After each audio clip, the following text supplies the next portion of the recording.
Jahangirnagar university, সেখানে আলহামদুলিল্লাহ positive যারা ইসলামকে মানেন, কোরআনকে বিশ্বাস করেন, এই সমস্ত নেতা বা নেতৃত্বে আল্লাহ তাআলা কবুল করেছেন, আলহামদুলিল্লাহ বলেন।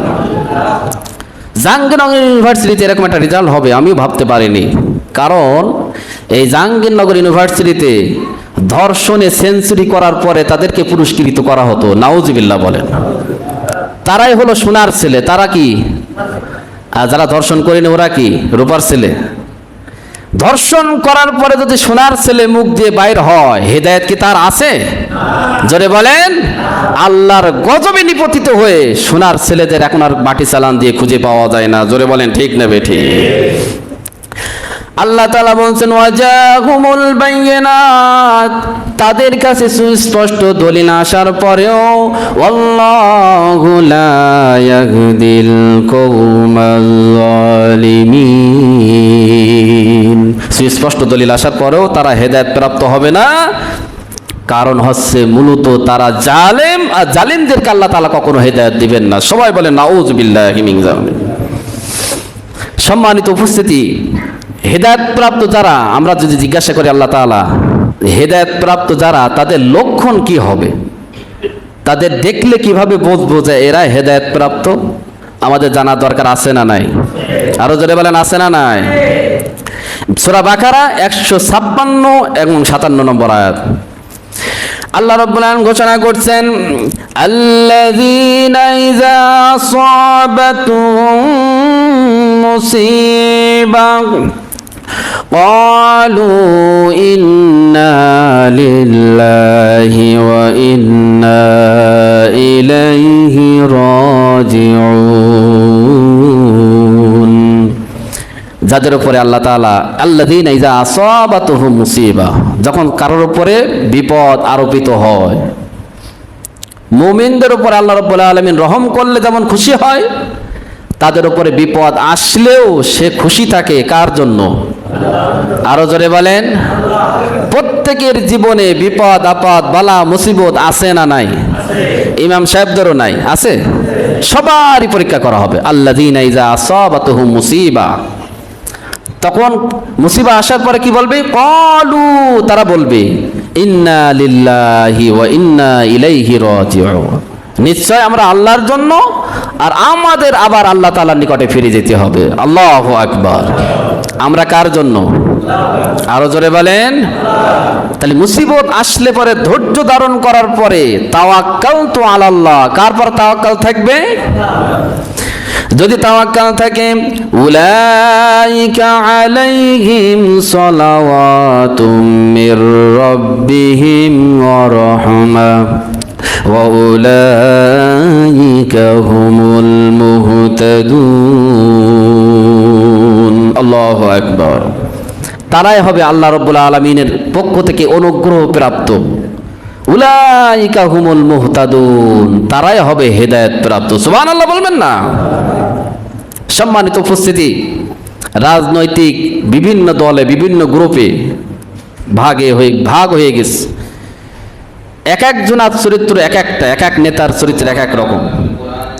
এখন আপনারা বলেন, বিশ্বনবী জনাবে মুহাম্মদ সাল্লাল্লাহু আলাইহি সাল্লাম রান্নাঘর থেকে শুরু করে একেবারে সংসদ ভবন পর্যন্ত প্রেসিডিয়াম সদস্য কিভাবে পরিচালিত হবে নিজে থেকে পরিচালনা করে গিয়েছেন। জোরে বলেন ঠিক না বেঠিক?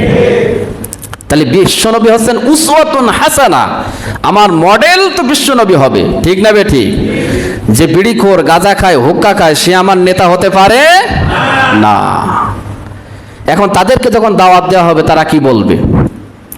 আল্লাহ রাব্বুল আলামিন বলেন ওয়া ইযা ক্বিলা লাহুমুত্তাবিউ মা আনজালাল্লাহ ক্বালু বাল নাত্তাবিউ মা আলফাইনা আলাইহি আবানা আওয়ালাউ কানা আবাউহুম লা ইয়াকিলুনা শাইয়্যান ওয়া লা ইয়াহতাদুন।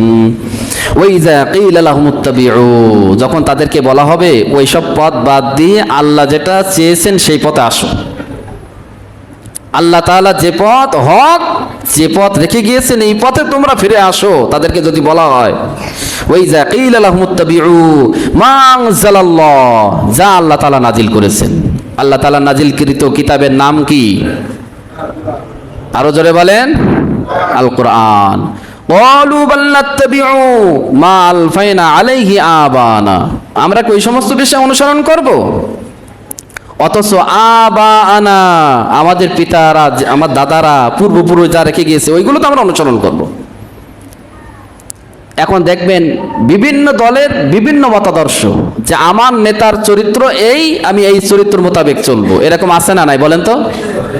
ওই নেতা কোরআন মানে কিনা সেটা আপনি একটু কোষ্ঠী পাথর দিয়ে যাচাই করে দেখেন। ওই নেতা জীবনে ধর্ষণ করছে কিনা একটু কোষ্ঠী পাথর দিয়ে দেখুন। ওই নেতা জীবনে মিথ্যা কথা বলেছে কিনা একটু চিন্তা করে দেখুন।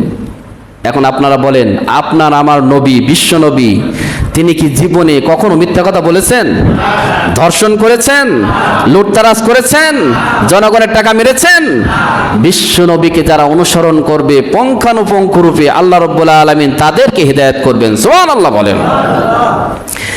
তারা বলবে যে না, দাওয়াত দেওয়ার পরে বলবে না আপনাদের মত আপনাদের কাছে থাক, আমার বাবা বাপ দাদারা যেই নিয়মে চলে আসছে, যাদের পথ অনুকরণ করেছে, ওই পথ থেকে আমরা ফিরে আসব না। আল্লাহ রাব্বুল আলামিন বলছেন, আওয়ালাউ কানা আবাউহুম লা ইয়াকিলুনা শাইয়্যান ওয়া লা ইয়াহতাদুন। সাবধান, তোমার বাপ দাদারা যে সিস্টেম করে চলে গিয়েছিল, তাদের কোনো জ্ঞান ছিল না, আকল ছিল না, বিবেক ছিল না, ওয়ালা ইয়াহতাদুন, তারা হেদায়েত প্রাপ্তও ছিল না। তোমরা যে বাবাদের ওসিলাই তোমাদের দল পরিচালনা করছো, এই দলের বাপ দাদা যারা ছিল তারা তো আকল ছিল ইসলামের ব্যাপারে, তাদের আকল ছিল না, জ্ঞান বিবেক ছিল না, ওয়ালা ইয়াহতাদুন, হেদায়েত প্রাপ্তও ছিল না। তাহলে ওই পথে কেন থাকবো তোমরা? তাহলে আমাদের পথ হলো ইহদিনাস সিরাতাল মুস্তাকিম। আমাদের পথ কি? ইহদিনাস সিরাতাল মুস্তাকিম। আল্লাহ রাব্বুল আলামিনের কাছে দোয়া করে, আয় আল্লাহ আমাদেরকে হেদায়েত করে, যারা হেদায়েত প্রাপ্ত দল, হেদায়েত প্রাপ্ত মানুষ, সমাজ বিনির্মাণ করতে চায়, সোনালী সমাজ, সেই সমাজ যারা পরিচালনা করতে চায় তাদেরকে ইত্তেবা করে, অনুসরণ করে, তাদেরকে সাপোর্ট দিয়ে জীবন পরিচালনা করার তৌফিক আল্লাহ তাআলা দান করেন। সবাই বলেন আমিন। সুবহানাকাল্লাহুম্মা বিহামদিকা আশহাদু আল্লা ইলাহা ইল্লা আনতা আস্তাগফিরুকা ওয়া আতুবু ইলাইক। সবাই সুন্নাত আদায় করেন।